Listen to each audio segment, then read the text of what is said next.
Assalamu alaikum wa rahmatullahi wa barakatuh. Last time we stopped at the marriage of the Prophet sallallahu alaihi wasallam to As-Sayyidah Khadija radiallahu anha. And Sayyidah Khadija radiallahu anha, as we mentioned, was a very wise woman.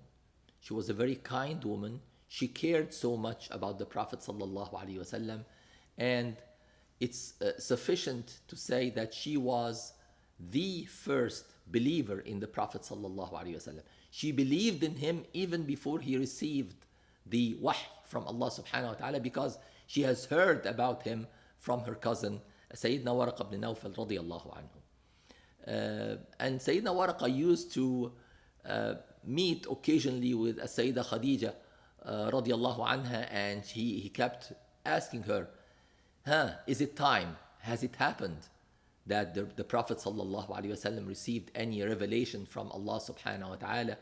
And she would tell him, I haven't heard anything.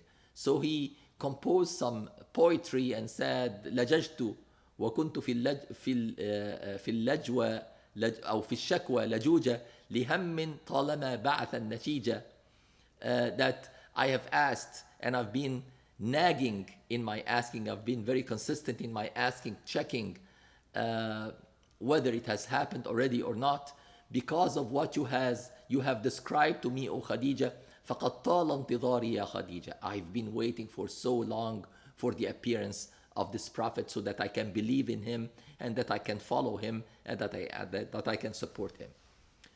Now, before the ba'tha of the Prophet sallallahu alaihi wasallam, the news all over Arabia spread that this is the time.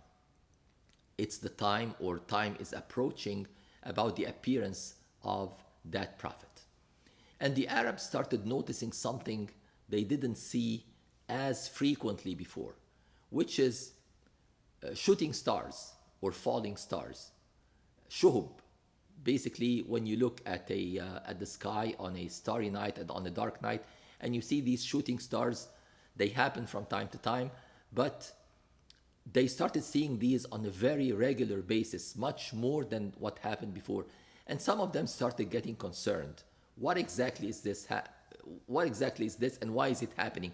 We have seen these shooting stars from time to time, one or two, or these meteor showers or whatever, but now they're very consistent, almost on a daily basis. What's going on?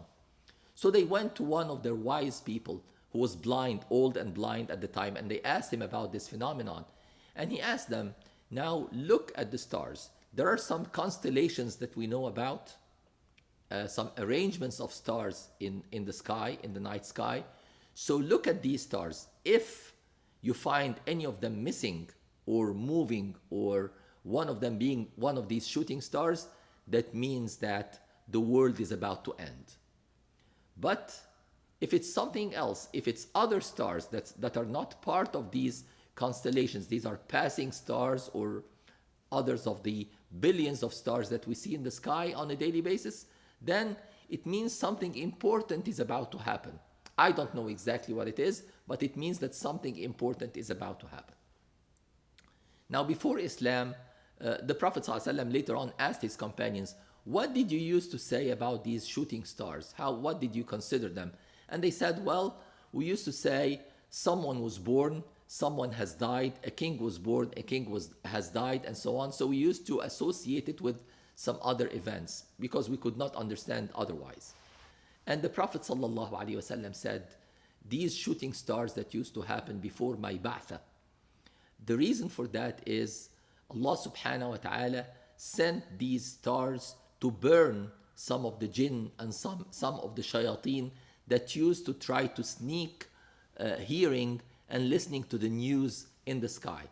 So when the companions asked the Prophet ﷺ about what he meant by that, he said, the angels who carry the throne of Allah subhanahu wa ta'ala, when Allah subhanahu wa ta'ala would dictate something, they would glorify Allah subhanahu wa ta'ala making tasbih. And when the angels below them hear them making tasbih, they would make tasbih as well. And it would go on and on and on, going down and down and down to the different layers of angels in the different heavens until it reaches the lowest heaven. And the angels start making tasbih. And then they ask themselves, what are you making that tasbih about? We don't know. So they would go with the question to the ones above them and the ones above until they reach the highest level. And the ones at the highest levels would say, Allah subhanahu wa ta'ala has decreed so and so. So the news would travel in the heavens between the different layers, among the different layers of angels, until they reach the lowest level. And the angel at the lowest level would communicate these news, and the shayateen and the jinn at that lowest level as well would hear some of these news. Now, as Allah subhanahu wa ta'ala tells us in Surah Al-Jinn, وَأَنَّهُ كَانَ رِجَالٌ مِّنَ الْإِنسِ يَعُوذُونَ بِرِجَالٍ مِّنَ الْجِنِّ فَزَادُوهُمْ رَهَقًا, that some of the humans used to communicate with this jinn in a way we don't know exactly how it is, but some of them know how to do it. We have been forbidden from doing that and doing any magic related to that. Actually, it's one of the major sins in Islam to commit this magic.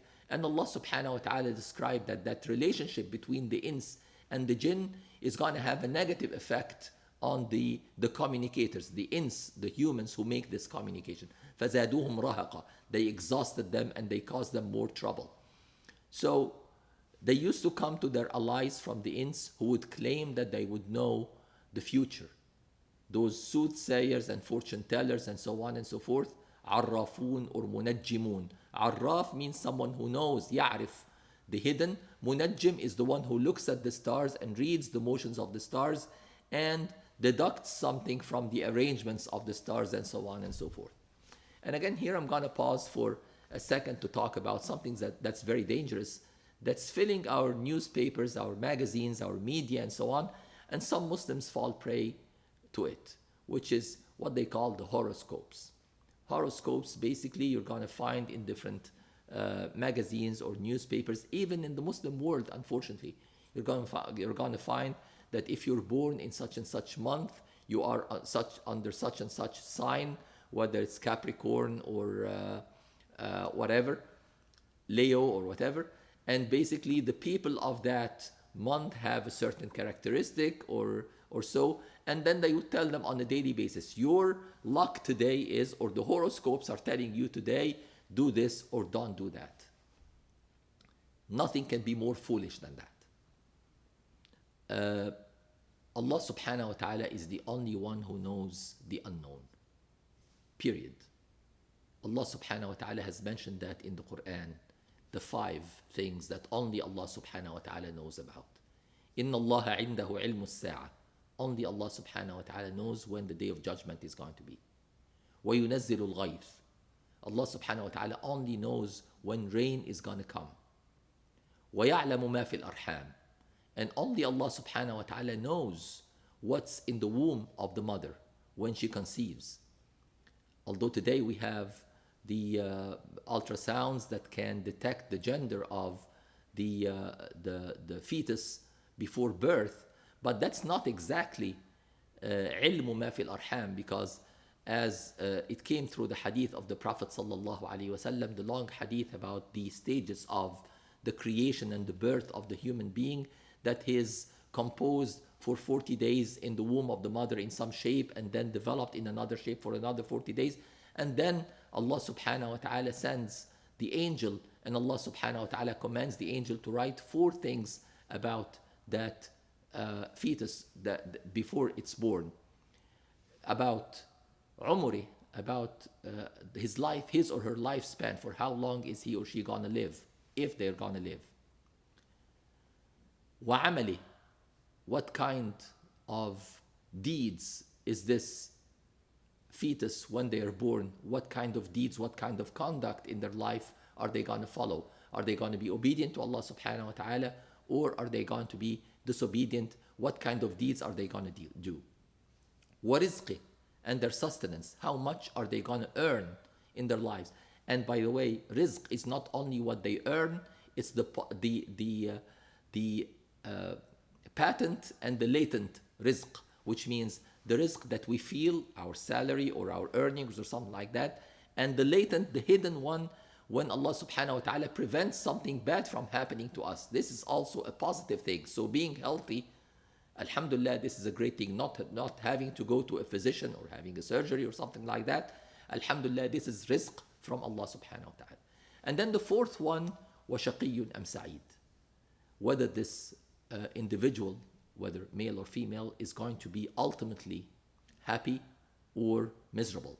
And here we're talking about the hereafter, because Allah subhanahu wa ta'ala used these same words in the ayah that comes in Surah Hud. فَأَمَّا الَّذِينَ شَقُوا فَفِي النَّارِ لَهُمْ فِيهَا زَفِيرٌ وَشَهِيقٌ خالدين فيها ما دامت السماوات والأرض إلا ما شاء ربك إن ربك فعال لما يريد وأما الذين سعدوا ففي الجنة خالدين فيها ما دامت السماوات والأرض إلا ما شاء ربك عطاء غير مجدود.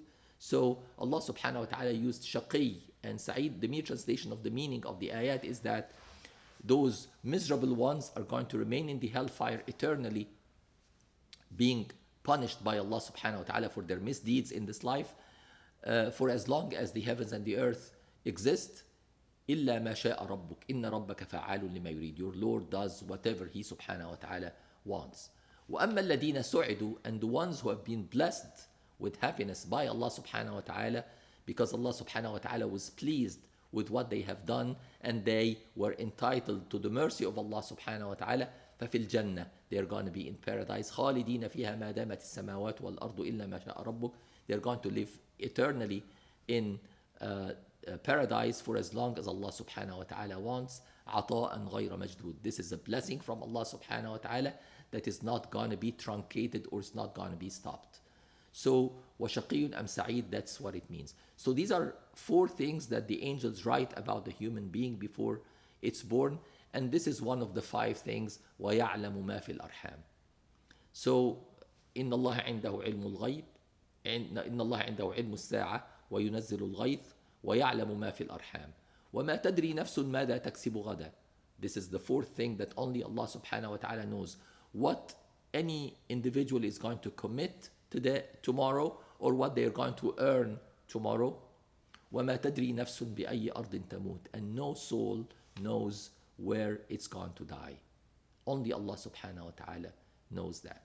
So these soothsayers or fortune tellers who claim to know the hidden, they are liars. And in some cases they would get a piece of authentic news from the shayateen, from the jinn that they are allied with, and they would embellish that with 9/10 of falsehood. So they would get a tiny fraction of truth and make a big story about it. And that's why the Prophet ﷺ said in the meaning of the hadith, كَذَبَ الْمُنَجِّمُونَ وَلَوْ صَدَقُوا. That these fortune tellers and soothsayers are liars even if they tell you about something and it happens, because they have embellished it with so many other things that are not true, and it's a test. And the Prophet ﷺ has forbidden us from frequenting or from visiting or from listening to these soothsayers or fortune tellers.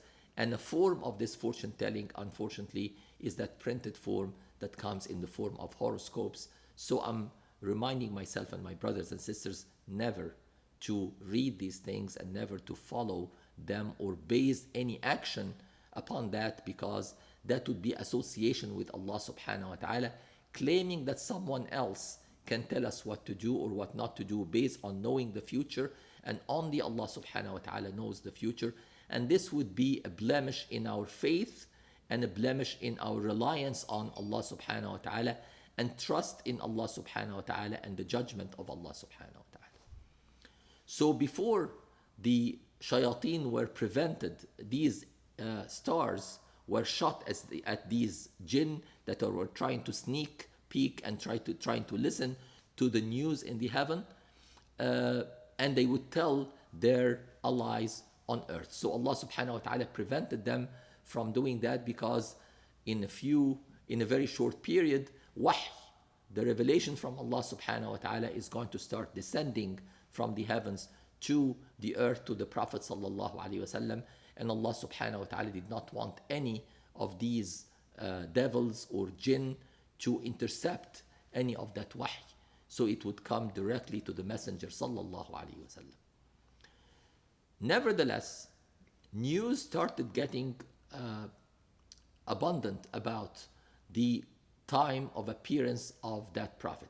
It was due to these jinn listening to some of these news, and it was also due to the fact that the mention of the Prophet sallallahu alaihi wasallam was in all the books that preceded him sallallahu alaihi wasallam. He was described literally.